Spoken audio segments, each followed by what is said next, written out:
Well, the biographical drama Mank is now streaming on Netflix. Matt Perrin shares his take on the film in your Monday Movie Musings. Welcome to another Monday. Yet again, with scheduling conflicts combined with a lack of interest in the new releases, getting to the theater this weekend was pretty much never going to happen. Fortunately, Netflix released a movie that is getting the first real Oscar buzz that I've heard so far. Many people have said that Citizen Kane is the greatest movie ever made. Well, now David Fincher takes a look at the man who wrote the script and won a co-writing Oscar with Orson Welles.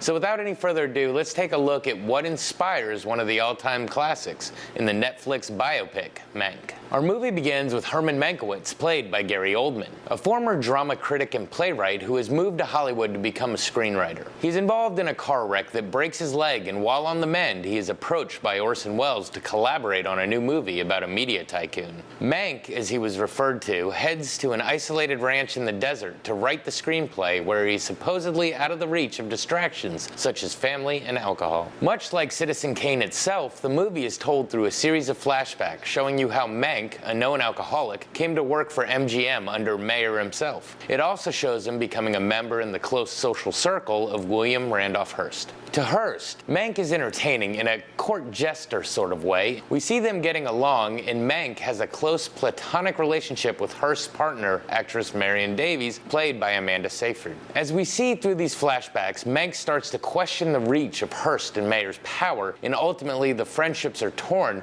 with the loss of Upton Sinclair's race for governor based on fake propaganda films perpetrated by the moguls. As the movie progresses, we see how Mank's despondence over these actions leads him to write this film, basically betraying all those he was previously friends with. We see his alcoholism growing as he rushes to finish his screenplay by Welles' deadline. And once completed, he has to deal with many people he knows telling him not to release it, even though all agree it's the best thing he's ever written. We see tempers rage with Welles as Mank fights for screenwriting credit. All in all, it's a look at 1930s Hollywood and the powers of the media in a country reeling from the Depression. So, what to say about this one? First off, I know many are immediately turned off by a black and white movie, but don't let that happen here.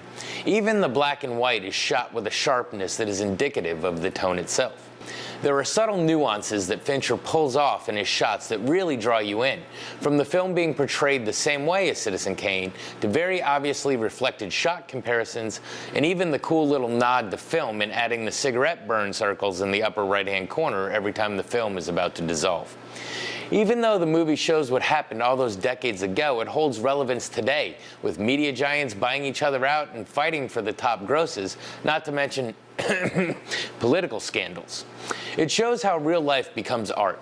Once again, the movie Citizen Kane is considered by many to be the greatest film of all time, but it flopped when it was released, mostly because of William Randolph Hearst's effort to suppress it.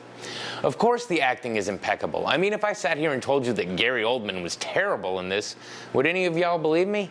The man excels at what he does and even had to relearn his own accent. In fact, everyone brings their A game to this one and makes it very easy to get sucked in, whether you were interested in the topic or not. I think we'll definitely be revisiting this come Oscar time. So if you have a couple hours, jump on Netflix and give it a look-see. This has been your Monday Movie Musing. Back to you. All right, stick with us. Tyler has one last look at your forecast when the news at noon continues.